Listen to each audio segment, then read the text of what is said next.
Are you unaware of the dangers of the internet? Have your bank savings ever been taken? Have your nudes ever leaked online? Who posted my nudes on Twitter.com? Then you lack the fundamentals of internet safety. Bro, I'm super safe online. See? Got all my data stored right here. Oh, my balls. Not to worry. This instructional video will help guide you to a safer online experience. It's time to learn the basics of internet safety. One of the fundamentals of being safe online is being careful with what you click. It's important not to click anything suspicious. Bitch, don't tell me what to do! Send nudes. Send nudes. Send nudes. Send nudes. Hey, what the f***? Well, it appears we have an unwanted visitor. These low-life losers will try and steal any information you've got. Like your social media account.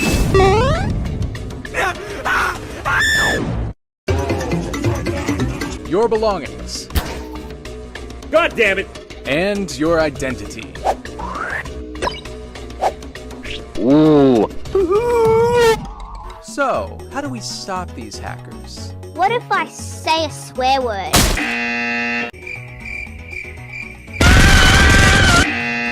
Are you a technical genius or John Wick? Then you can find them and politely ask them to stop in person. But if neither of these apply, then what you need is a secure password. If you're an avid user of the internet, you may have stuff that you don't want people seeing. Like your bank account, artwork, explicit material, murder evidence. But what makes a strong password, you ask? One. Ta-da! No, you dumb sack of shit. To make sure your password is good, you have to use a capital letter, at least 2 numbers, at least 3 E's, hieroglyphs, a haiku, the entire script of Shrek, Morse code, a dead rat's left foot, the soul of a child, the blood of a virgin, and ligma. Balls. Now, let's look at the right way to make a password. Great job, Melanie. You're one step closer to being a safer user on the web. It appears our hacker friend has left us a little gift. Hello, your computer has virus. No, not that kind of virus, you idiot. The fuck? A computer virus. There are all sorts of viruses to look out for. Here, hold this. Spyware. Trojans. Hi, here is a gift for you. Oh, God damn it, bitch, why? I was planning on having breakfast today. Malware. Give me back my Game of Girl, Sonic! Ransomware. Time to bust my nuts tonight. It's coming out of my ass. Big titties. Hell yeah. Come meet me, baby. Adware. To protect yourself, use an antivirus. Alakablam! While we may be safe from viruses and hackers, websites can also be dangerous. They may contain inappropriate content. Hell yeah. You're under arrest for being horny on Maine. Also, if you're a female character, never, ever Google your own name. For your own sake, just don't. Well, I'm not a girl, so I'll look up myself. What? This isn't so bad. Holy sh**, I got tipped. Now, let's see how big companies handle their websites.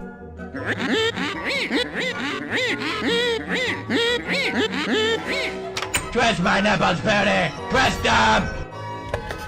There are a few other websites you should avoid. Web pages like these tend to cause brain damage. No, wait, don't click. Now, let's see if this young man is being safe on the internet.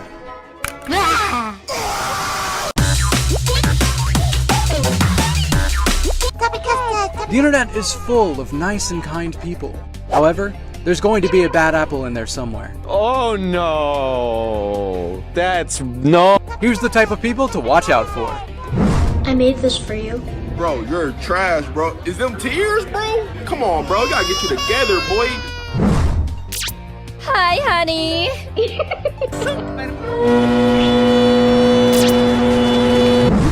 10+ years old to play Club Penguin. Ho ho! You're under arrest. Hell yeah. All right! I'm gonna win! Do what you want because a pirate is free. You are a pirate. Pirating is bad. You wouldn't do it, would you? Suck on my balls, spooky voice. I'm sweaty. Spaghetti. SoundCloud music, my favorite. This is spaghetti. This is my pop. Now it's time for your final lesson. How do we stop these pirates? If you can't beat them, join. No, this isn't how you're supposed to play the game. I don't care. Isn't there anything we can do to stop them? Huh? Mario. That's a big bitch. Stop breaking the law, asshole! Ow, my ovaries. It's just a prank, bro. Remember, folks, don't be like these guys. Congratulations, user. You now have all the knowledge you need to browse the web safely. This is bullshit. I am totally ready to surf the web. Get that glory hole away from me. Thanks so much for watching, guys. What's going on? Oh no, we're being hacked! Ah! Hello? All your memes now belong to us!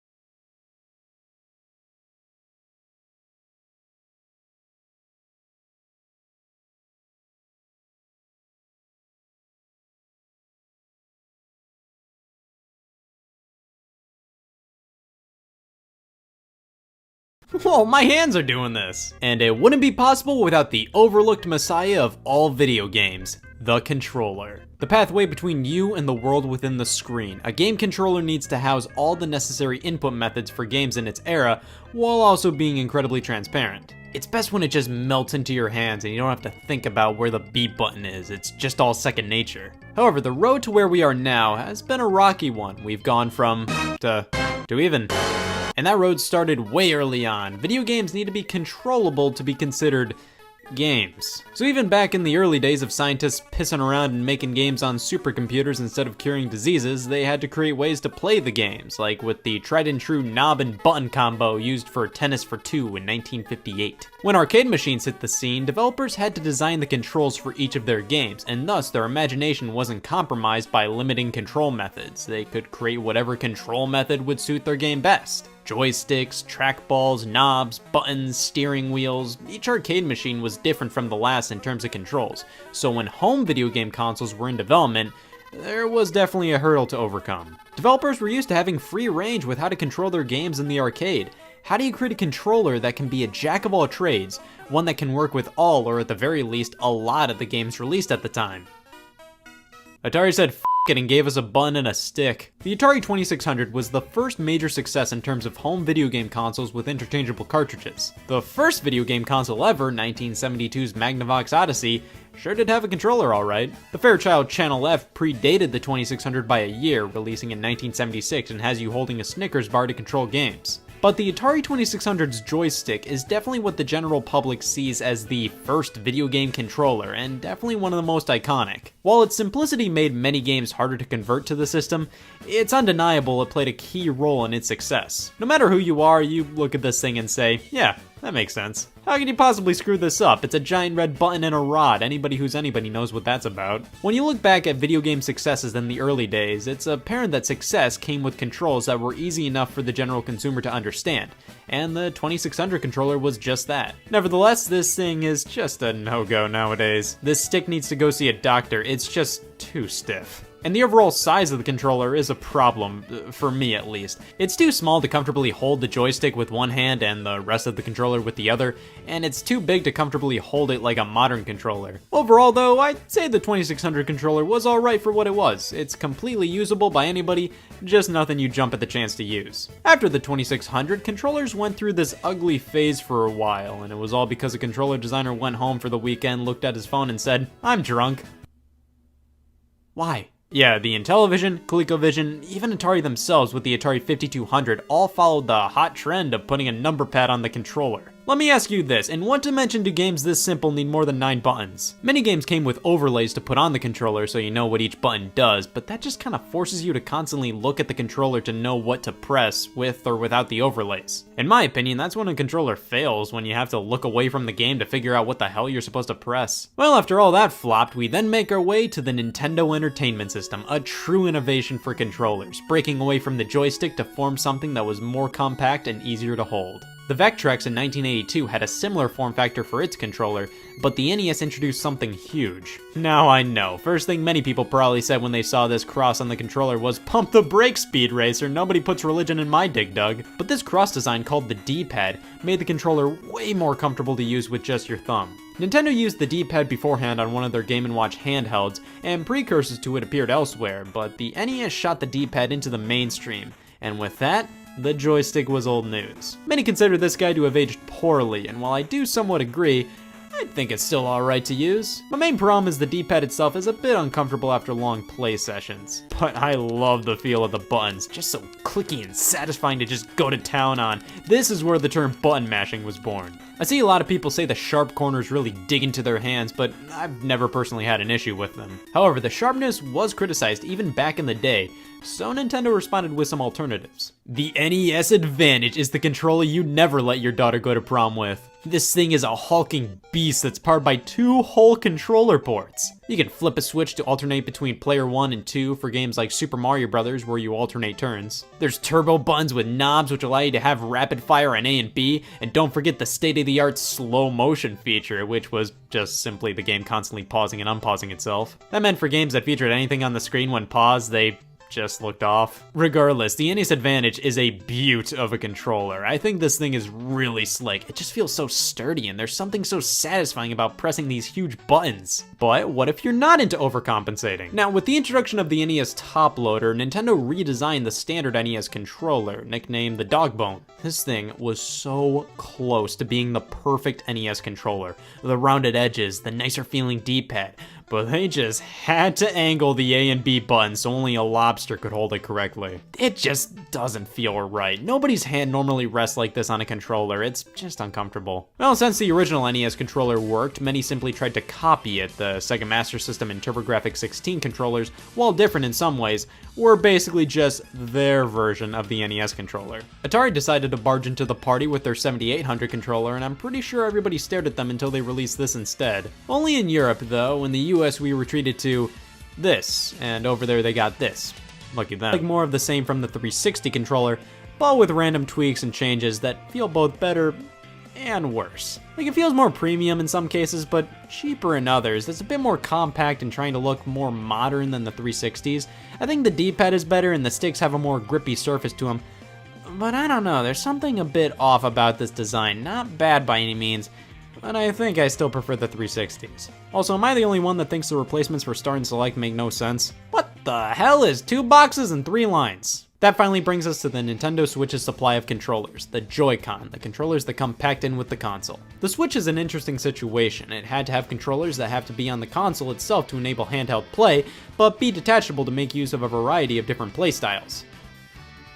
God, these things are too small. Listen, I adore so much about the Joy-Con, but they're basically taking everything in modern controllers and cramming them into something you'd find in a dollhouse. I mean, these things have a lot going on in them. A full suite of buttons and sticks, new HD rumble, motion controls, NFC. They're perfectly usable, just not that great. I love the idea of how they were designed to be used as two separate controllers, but is this a way to live? The shoulder buttons for the individual Joy-Con are miserable, so much so that Nintendo supplies straps to slide on for better ones. Using them together is alright, however they're still more akin to the Nintendo 3DS controls compared to most home console controllers. For me personally, I go for the Switch Pro controller. This thing is truly no nonsense, it gets right to the point. It uses a button and stick layout that makes me swoon, the texture of it all feels great, nice big meaty buttons, a solid battery life, all the technology from the Joy-Con.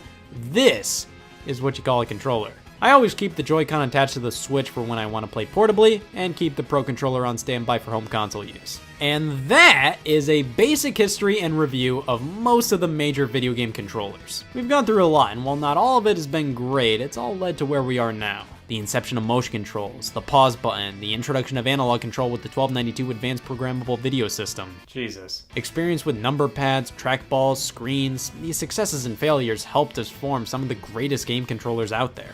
Don't immediately bat away new features and gimmicks introduced in controllers because they may be huge steps in the right direction for the industry. They may not be talked about as much as the games or consoles themselves, but they are some of the most important aspects of the video game industry.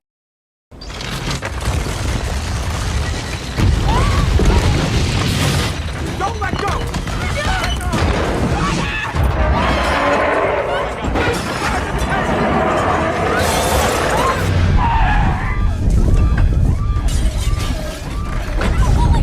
Hold on, he's dead. Step up.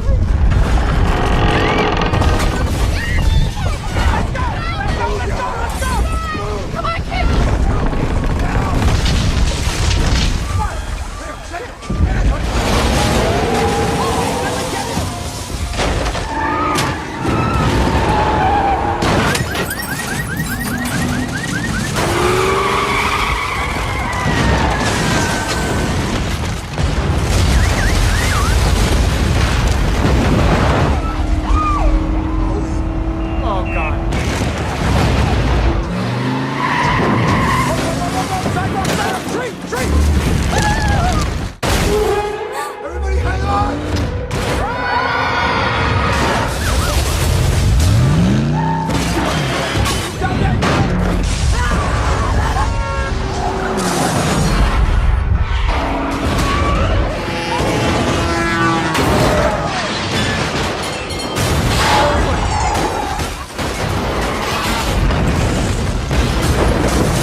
We're going down! We're going down! Sasha! Shit!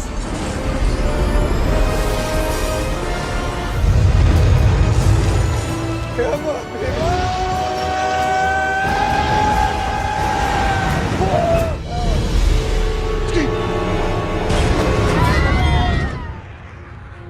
Is that the Eiffel Tower? I think so.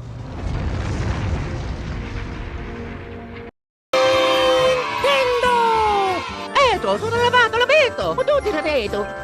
E ma, sono tutto l'abito! Non ho messo tutto nella pacchia lavato!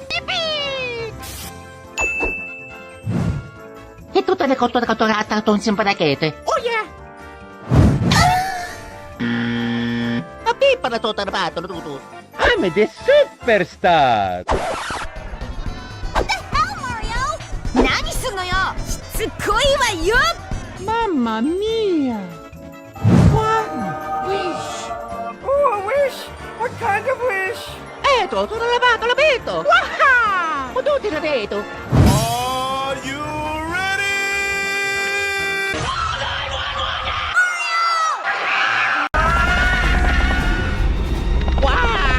Oh! Wait! No! Hey, Stinky!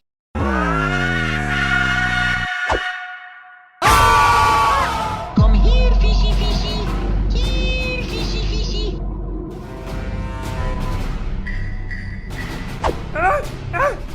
Oh, that was a close one! Get in, loser, we're going shopping!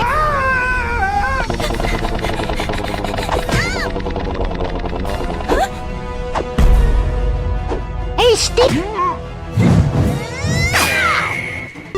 Parkour, let's go, baby. Ow.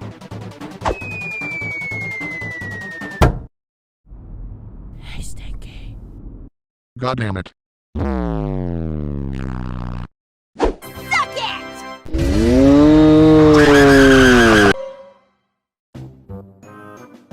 Archaeology! Open fire! Hi there, young people. It's nice dating.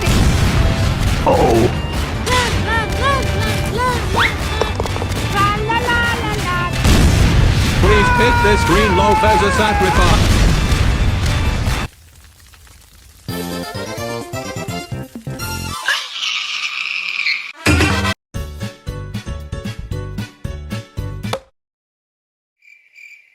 What? If that's not illegal, it certainly should be.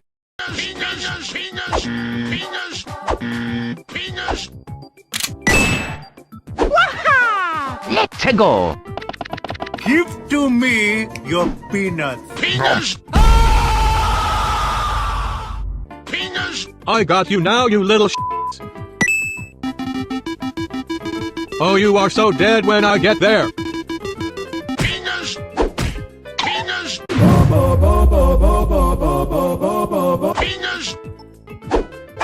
Oh, that was a close one!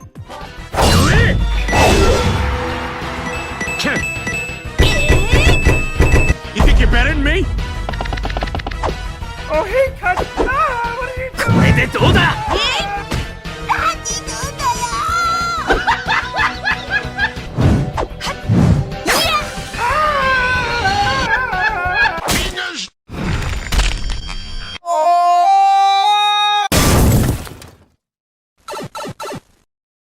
Yeah, I guess that counts. 10 points to Gryffindor!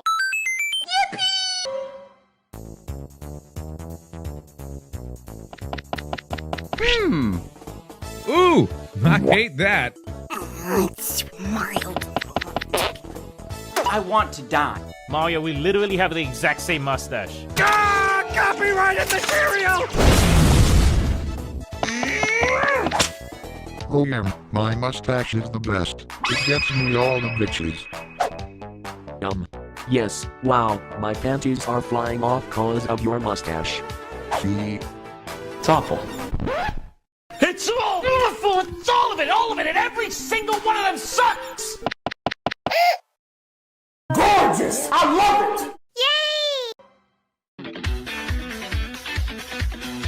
残念こんなやっふうさあまだやられてないわよ Alakablam!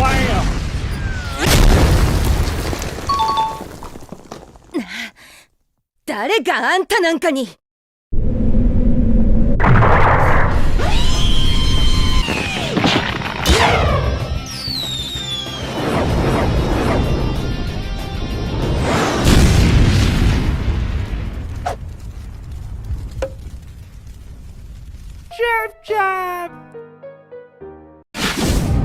Ooh, that's nice.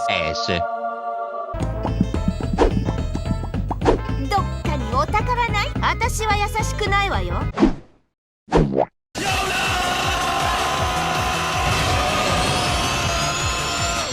Here we go. So you finally trying to drop my cheeks. Well, not anthem, my drinking techniques. Put your hands together if you wanna scream, and I still your eyes with this metal theme.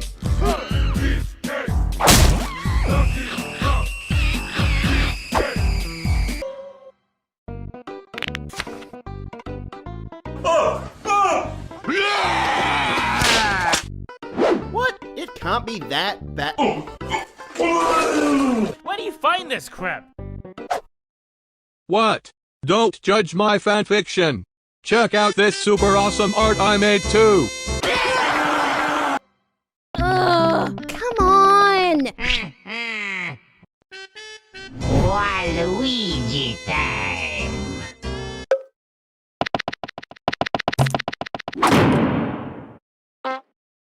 Guess it's just you and me now.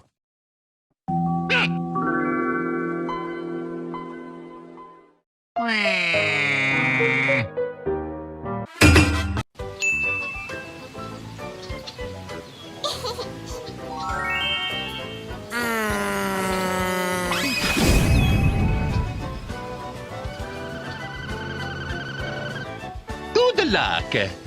Mamma mia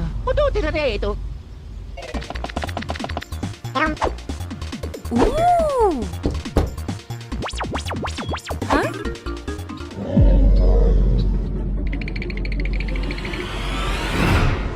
Seduce me!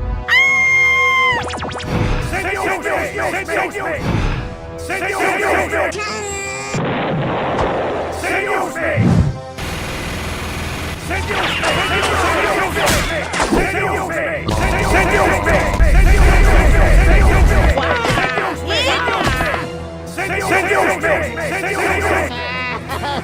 No!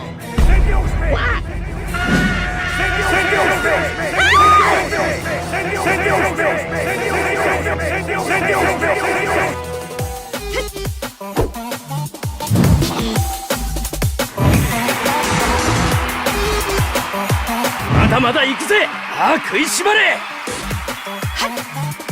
どうだうら、加減はできねえ。とっておきだ。覚悟はいいはあ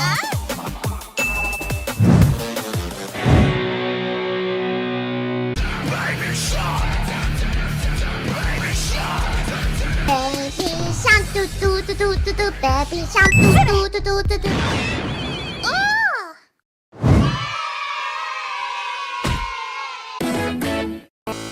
Ooh, very scary.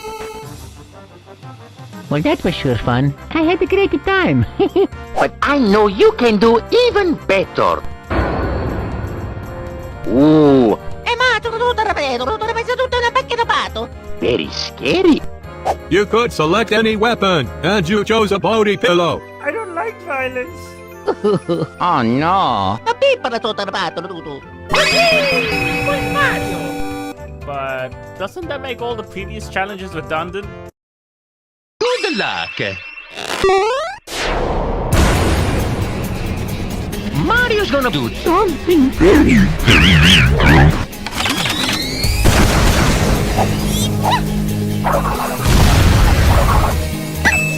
Attack my Pokemon! The power of enemy boobies will stop you!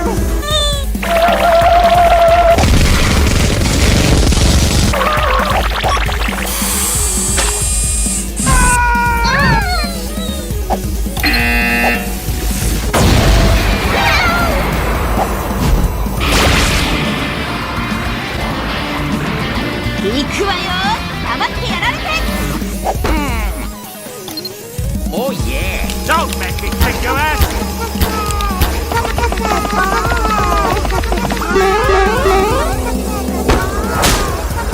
Piss off, big head!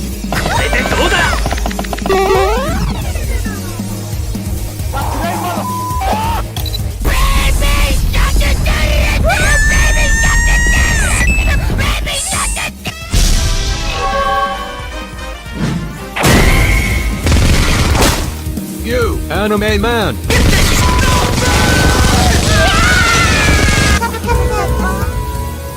Mario's gonna kill some bitches.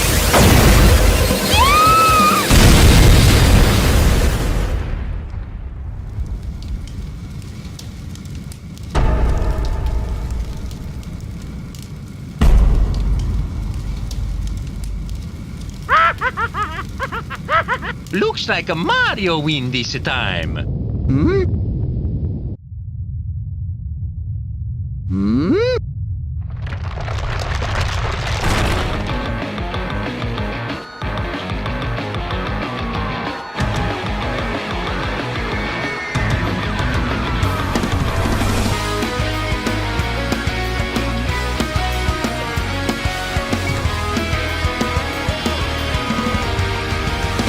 Take a breath and feel the adrenaline kick in. Hold that knife, grip it tight, feel your mind is slipping. Close your eyes and closely listen as you hear it. A cry for help. This solemn silence has no end. Moralities that break and bend. As I try to split these chains, what left of me remains.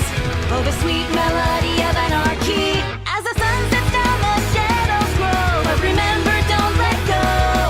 The reflections must not fade away. The path that never strayed. The reality is often harsh. These small moments we mark will be enough to get us through and pull me through the dark.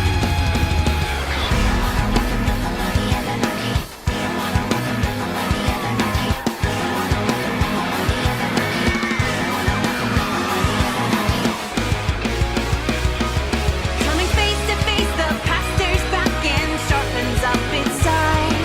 Ready up your stance, do not hesitate, you know this dance.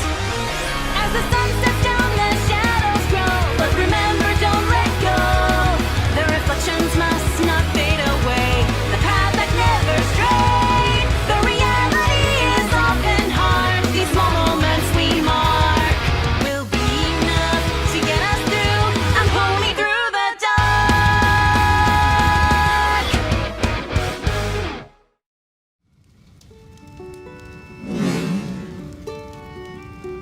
Oh yeah! Yahoo! Holy crap, that was amazing! And you look different? I think she looks great. なんとか片付いた。これで先に進めるわね。Looks like when Kaiser touched you from before, it imbued a graphics and power update from your game! Yeah, come and talk to me later. I can teach you all about dealing with body transformations.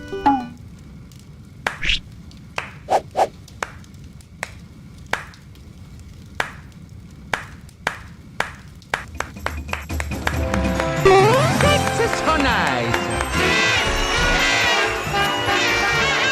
You got a better score. Yahoo! ビビのことは許してないけど、とりあえず。A beep para total battle.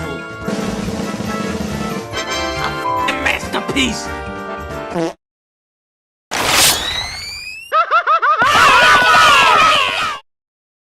だが石は思いっきりやらせてもらうぜ。駆けつけてやるさ。手が必要だろ。そのメラメラの実は俺がもらう。なんだかなんで？いろいろなことが学べた。これが俺の今なら何でも引き裂けそうだ。知ってた？私で叶うなんて思ってない。下がってな。形だけ真似たらこんなもんか。ごーい！なら何でもできる。出すんじゃないわよ。こうなったらやけよの一戦だけは負けられない。行くわよ。はは、これで終わりと思うな。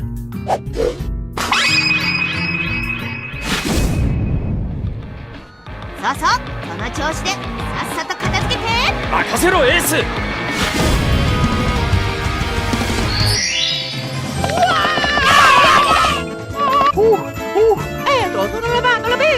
I'm so happy to see you again.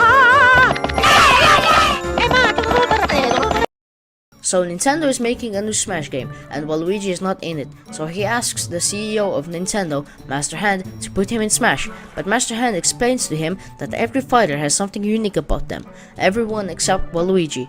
He isn't unique, so he takes a walk and finds Mario and Luigi. They help him with his special move. If he wants to be unique, he needs a unique special move. After some time, he realizes there really is nothing unique about him, and that he doesn't have a special move. But then, he suddenly starts glowing and turns into Super Waluigi. He finally finds out his special move, the power of rejection. With his new power, he goes to Master Hand and asks him if he can be in Smash. Master Hand likes his new powers, so he's gonna put Waluigi in Smash. But now that Waluigi is accepted, he doesn't have his rejection powers anymore, so Master Hand rejects him again. After that, Mario, Luigi, and SMG4 are chilling in a castle when they see Shroomy outside doing the T-pose, so SMG4 goes to check on him, and then he starts doing it too. Then a bunch of other people that are also doing the T-pose start breaking into the castle, so Mario and Luigi start running away. They run to the roof, and then Princess Peach comes out of nowhere and drops an antivirus and saves everyone. Now you might be wondering, but how did the T-pose virus start? Well, Shroomy was taking a walk in the forest when suddenly Waluigi appears and gives him a weird mushroom. Shroomy ate it and then became a T-pose zombie. So the T-pose apocalypse was Waluigi's fault. Mario and SMG4 went back to the castle to play a game of Super Smash Bros. Mario loses and gets mad, so he goes to the mall to train. In the mall, he sees Bob and the blue girl playing Super Smash Bros. The blue girl wins and Mario wants her to train him, so he follows her around until they become friends. Tori is very talented at video games, but really shy, so Mario asks if she can teach him how to not suck at games, and she does. So Mario goes back to SMG4 for a rematch and wins. Meanwhile, Waluigi at home sent 1,000 emails to the people of the Mushroom Kingdom. The emails were an invitation to his birthday party, and every time someone would reject the invitation, Waluigi would get stronger, and literally everyone rejected him, which made him reach his final form, and now, he's very strong. Later that day, Mario, Luigi, Tori, Boopkins, and Maggie go to a convention, and Waluigi is also there, and he infected Maggie with the T-pose virus. But Mario has the antivirus, so he quickly throws it at Maggie, but it doesn't work. Because Waluigi is in his final form, he is stronger than ever. The T-pose virus is now so strong, it cannot be cured. Waluigi turns almost everyone in the convention into a T-pose zombie, but luckily, Boopkins, Mario, and SMG4 manage to escape. And Tori is still in the convention and hiding from Waluigi. Also, if you're wondering why Waluigi is doing all of this, it's because he wants the whole world to know what it's like to be rejected. Yeah.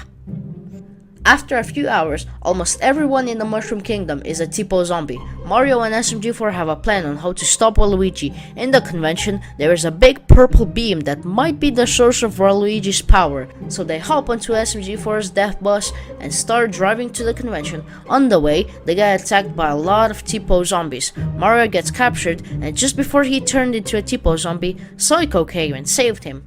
Meanwhile, at the convention, Tori accidentally throws her controller at Waluigi's Spectre, which gives it the ability to control anyone she wants. And then suddenly, Mario, SMG4, and Psycho arrive. Tori and Psycho are distracting Waluigi, while Mario and SMG4 are going for the Spectre. Mario almost gets it before Waluigi took it. Then Waluigi takes Mario and SMG4 to the rejection dimension to play a game. And that game is Waluigi 2018. What? You don't know what that is? Once every year, Mario and SMG4 do challenges that SMG4's fans suggest. Whoever wins the most challenges wins Waluigi, which stands for War of the Fat Italians. Now back to Waluigi. Mario and SMG4 do a bunch of challenges, and the last one is, who can last longer in a game of Super Smash Bros. In real life? Mario and SMG4 have to fight, but Mario is controlled by Waluigi, and then Tori comes and uses her magic controller to control SMG4, but Tori isn't gonna use SMG4 to attack Mario. Instead, she attacks Waluigi and manages to destroy his Spectre. Now that the Spectre is gone, everyone is cured from the T-Pars virus. Now Waluigi is very mad, so he starts a rap battle. I forgot to mention that every Wotfi has a rap battle at the end. Then in the middle of the rap battle, Wario comes out of nowhere. Turns out he's been looking for his brother for weeks. Wario tells Waluigi that he loves him, and that makes him lose his powers. And that's the end of the Waluigi arc. The Rapper Bob arc was made in 2018 and is the second arc SMG4 made. So Mario and SMG4 are taking a walk outside when they find Fishy Boopkins stuck in a well. They try everything to get him out, but nothing works. Then SMG4 makes a wanted poster for Boopkins. Whoever gets him out gets 2 coins. And suddenly the whole Mushroom Kingdom is here. Everyone is trying to get Boopkins out of the well, but no one is successful, except for Bob. He comes with a helicopter and drops down a ladder and pulls Boopkins out of the well. And now that Bob has the attention of the whole Mushroom Kingdom, he takes the opportunity to advertise his new rap music. After a few days, Bob's rap music got so successful that he is now rich, so he buys a mansion and invites all his friends over for Thanksgiving. Bob asks Maggie and Bowser to cook the turkey, but Maggie is really bad at cooking, so she accidentally sets the whole mansion on fire and completely destroys it. But Bob isn't mad because he is so rich he can just buy another mansion. He also now has a sad story to tell on MTV, so he isn't really mad. His story ends up getting really popular on MTV, so Bob decides to make a concert for his fans. He also takes Mario and Luigi to the concert to be his bodyguards. So many people came to the concert to see Bob, and when it was finally the time for him to rap, Boopkins came out of nowhere and started singing with his tambourine. Mario tries to stop him, but Boopkins starts running and destroys the whole concert, which made Bob's fans mad. Bob is also mad, so he yells at Boopkins and tells him that he pushed him in the well on purpose and how he knew Maggie would destroy his house. And Boopkins starts crying. A few days later, Psycho, Maggie, and Tari take Boopkins to Bob's new concert to cheer him up, but he only gets more sad and runs away from the concert. Psycho gets jealous because Bob has so much attention, so she becomes his friend because she wants to steal his fame. Then Bob makes a diss track on all his friends for no reason, just to tell them that he never cared about them and that he was only using them for his fame. Bob didn't think his friends were gonna get revenge on him, so he wasn't really scared after making the diss track, but his friends were really mad. They got a plan on how to get revenge on Bob, but they need Psycho's help, so Luigi convinces her to stop helping Bob and join them. Psycho and the others make their own diss track on Bob. The diss track made Bob lose everything. His fans, his house, his money. He is now homeless and hated by everyone. A week passes and it's Christmas. Bob is still homeless and trying to apologize to his friends, but they're not interested. Then Waluigi comes and gives Bob a near-death experience to help him realize that his friends are the most important thing, so Bob apologizes for real and gets all his friends back. The anime arc was made in 2019 and is the third arc SMG4 made. It all started when Mario, Boopkins, and Bob decided to have an anime fight for fun, but they lost control and destroyed Peach's castle, and since Peach is the leader of the Mushroom Kingdom, she decides to ban anime. This makes Bob and Boopkins really sad since they are both obsessed with anime. Now that anime is banned, Psycho can't live in the Mushroom Kingdom anymore, so she goes to Japan and takes Bob, SMG4, and Boopkins with her. When they finally arrived in Japan, they instantly went to the anime town where they found Axel. Axel is a new character, and he's an anime artist. He has a special pen called Inkweaver that allows him to bring anime characters to life, but only for a few minutes. Boopkins manages to talk to him and asks him if he can come to the Mushroom Kingdom to save anime, because it's banned. Axel agrees because he thinks anime shouldn't be banned, so they all leave Japan and Axel shows Princess Peach how good anime is. Peach is now in love with anime and unbans it instantly. Meanwhile in Inko Police, Mario, Luigi, Tori, and Maggie are training for Splatfest, but then Dusty comes and takes all of Maggie's weapons. The next day, Maggie kicks Dusty's ass and takes back her weapons. After a few days, it's finally time for Splatfest, but Maggie didn't show up. So Luigi, Mario, and Tori have to play Splatfest without Maggie. After they lose, they start looking for Maggie, but eventually they figure out that she was kidnapped. Oh, and Dusty also joins the group to look for Maggie. Boopkins finds an anime DVD in Maggie's apartment. Half the group think it was Axel who took her because Axel loves anime and he needs Inkling ink for his Inkweaver, so it really makes sense that he's the one who kidnapped Maggie, but the other half of the group think it's someone else. Maggie isn't the only Inkling that was kidnapped. The whole Inkopolis is empty. Whoever the bad guy is, he somehow kidnapped every single Inkling from Inkopolis. Eventually, everyone agrees that it was Axel who kidnapped Maggie, and they also found a map which leads to Anime Island, so the group takes a boat and sails to Anime Island. When they finally arrive, they found Axel and Dusty locked up. So if Axel isn't the bad guy, then who is it? It's Francis! He stole Axel's Inkweaver and he kidnapped Maggie and all of the Inklings to harvest their ink so that he could power up Inkweaver to 100% and make his own anime island full of waifus. Oh no, Dusty's dead. Oh no, everyone is surrounded. Oh look, Bobby's here with a tank and he saved everyone. Oh no, Francis charged Inkweaver up to 100% and summons a god of ultimate power, Goku. The team managed to distract Goku while Axel steals Inkweaver from Francis, but he used up all the ink to summon Goku, so the only way to get ink is to get it from Maggie. So Maggie tells Axel to use the machine and get ink from her. The machine hurts Maggie so bad it explodes, so Maggie might be dead. But now Axel has Inkweaver charged up to 100%, and since he's Inkweaver's true master, he can summon an even stronger god. The two gods start fighting and Goku realizes he can't beat Shaggy, so he self-destructs. Everyone runs back to the ship. Axel asks Shaggy to get Maggie, and he does. But the machine changed her. She is no longer an Inkling. She's now a human. She still has her Inkling voice though. And she even gets a 40-minute movie that's all about her and Splatfest, but I'm not gonna explain that in this video, because then it would be way too long. Also, after the arc, Maggie moves into the Mushroom Kingdom. Anyway, where's Francis? Well, Psycho put him in a torture machine before everybody escaped to the boat. Alright, the YouTube arc was made in 2020 and is the 4th arc SMG4 made. The antagonist of this arc is SMG3. SMG3 is epic. His backstory is also epic. SMG4 and SMG3 are kinda like brothers, but not really. When they were young, SMG4 was always better than SMG3. SMG4 would always steal SMG3's accomplishments because he was so much better than him. SMG3 had nothing. He was always trying to copy SMG4. Now that you know who SMG3 is, I can start explaining this arc. One day, SMG3 starts a company and is making YouTube videos. He manages to get millions of views. SMG4 thinks SMG3 is doing something evil, so he destroys his company. SMG3 just wanted to entertain and make people happy. For once, he wasn't evil, but SMG4 didn't know that, so he apologizes. But SMG3 didn't accept the apology, and he swears vengeance on SMG4 and runs away. A few days later, Mario finds a remote that can control time.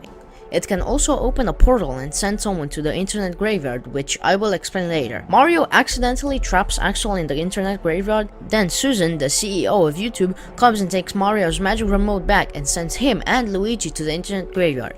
The internet graveyard is a place where dead memes live. When a meme stops being popular, it dies and becomes a dead meme, and then it gets sent into the internet graveyard. But if it becomes popular again, it can escape and go back to the real world. But if it dies again, it gets sent back. Mario, Luigi, and Axel find a Starbucks with free Wi-Fi and ask SMG4 to make a dead meme relevant again so they can escape with it. SMG4 is successful and they escape from the internet graveyard. Meanwhile, SMG3 is breaking into the YouTube headquarters with his new team. He steals Susan's YouTube remote and deletes her. He deletes all the SMG4 characters and replaces them with his. He didn't delete Mario because he still wanted to make videos with him. Instead, he froze him in time. All the SMG4 characters and Susan aren't deleted. They're just in the internet graveyard. Susan uses her power to save Mario from his time prison. SMG4 tells Mario that he needs SMG3's phone because that's the only way he can access his hacked account. Mario takes his phone but gets sent into the internet graveyard. With his phone, SMG4 and his team can escape back to the real world, and with Susan on their side, SMG3 doesn't stand a chance. When they arrive in the real world, Susan attacks SMG3, so he starts spamming all the buttons and accidentally wakes up the spirit of the remote. The spirit does know who owns the SMG4 account, so it wants to play a game to see who is worthy enough to claim it. And that game is... Woodfeed 2020. After a few challenges, SMG3 threatens to kill Boopkins if he doesn't get the remote. When he finally gets the remote, he starts an epic rap battle. In the middle of the rap battle, he changes Maggie's voice to human with the remote. Then everybody kicks SMG3's ass and send him to the internet graveyard. SMG4 gets his account back and everything is okie dokie. The Genesis arc is the first part of the SMG4 cosmology lore. It is also the 5th arc SMG4 made. Also, just before the arc, we meet a new character, Melanie. You wanna know who has a crush on Melanie? Axel. The Genesis arc starts when a corrupted meme attacks Mario and SMG4, so then a bunch of people from the internet graveyard came to take it, but they accidentally take Mario and SMG4 instead. Mario and SMG4 start exploring the internet graveyard, and then they realize that SMG3 became the #1 celebrity in the internet graveyard. SMG3 then explains to SMG4 the meme life cycle. When a meme becomes popular, SMG4 will make memes with it.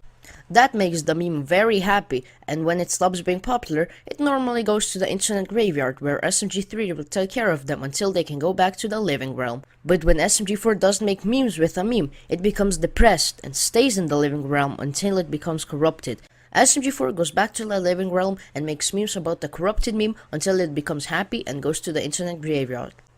One day, SMG4 and his team are talking about their childhood. When it's SMG4's time to talk, he realizes he does not have a childhood. The first thing he remembers is just appearing in Peach's castle 10 years ago, so he calls SMG3 and asks him if he remembers anything. He doesn't, so SMG3 asks the ancient memes for answers. 10 years ago, a USB from space landed in the Mushroom Kingdom, and out of it came SMG4. He accidentally made Mario retarded and turned almost everyone in the Mushroom Kingdom stupid with his USB. Then another USB landed, and out came SMG3. The USBs are called Guardian Pods.